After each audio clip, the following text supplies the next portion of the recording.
केंद्रीय राज्यमंत्री मुरलीधर मोहोळ यांनी मंत्रिपदाची सूत्र हाती घेतली आणि पुणे शहरातील रखडलेल्या कामांना गती आली।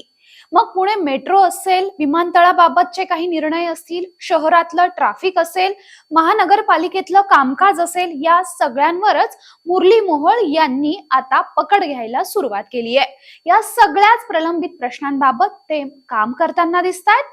काय आहेत पुण्यातले नेमके रखडलेले प्रश्न आणि मुरलीधर मोहोळ ते प्रश्न कशा प्रकारे हाताळतायत, हे सगळंच जाणून घेऊयात आजच्या व्हिडिओमधून। नमस्कार, मी भाग्यश्री आणि आपण पाहत आहात बखर लाईव्ह।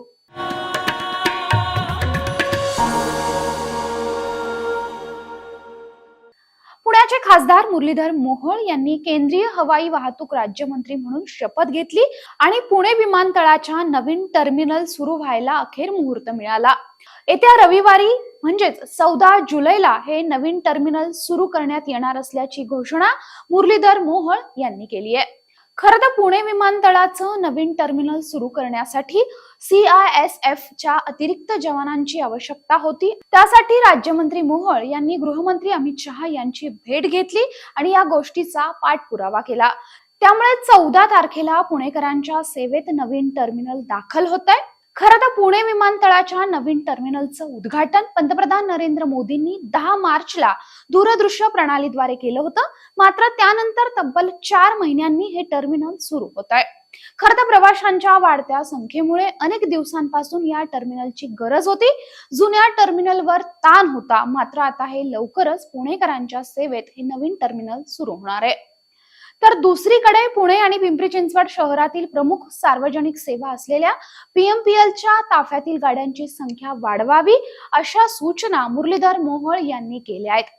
मोहोळ यांनी PMP मेट्रो आणि रेल्वे प्रशासनातील अधिकाऱ्यांच्या 3 स्वतंत्र बैठका घेतल्या। मेट्रोचा एक मार्ग पूर्ण झाला असून 3.5 किलोमीटर अंतराचा हा भुयारी मार्ग शिवाजीनगर न्यायालय ते स्वारगेट असा हा मार्ग ऑगस्ट महिन्यात सुरू होईल, असं मुरलीधर मोहोळ म्हणालेत। दरम्यान चांदणी चौक ते हिंजवडी दरम्यान मेट्रो मार्गिकेसाठी अभ्यास करण्यात येणार असल्याचंही त्यांनी सांगितलंय। तर भविष्यात कोथरूड डेपो ते चांदणी चौक आणि रामवाडी ते वाघोली या दरम्यानचा मेट्रो मार्गिकेचा DPR करण्याची सूचनाही प्रशासनाला करण्यात आली असल्याचं त्यांनी सांगितलंय। मुरलीधर मोहोळ यांनी महापालिकेतील विकास प्रकल्पाचा आढावा घेतला।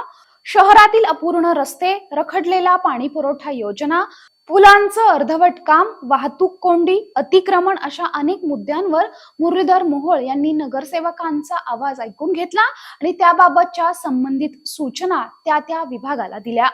एकूणच केंद्रातलं मंत्रिपद मिळाल्यानंतर मुरली यांना मोहोळ हे ऍक्शन मोड मध्ये आलेत आणि पुण्यासाठी आणि पुणेकरांसाठी त्यांनी विविध विकास कामांना गती देण्यास सुरुवात केली आहे।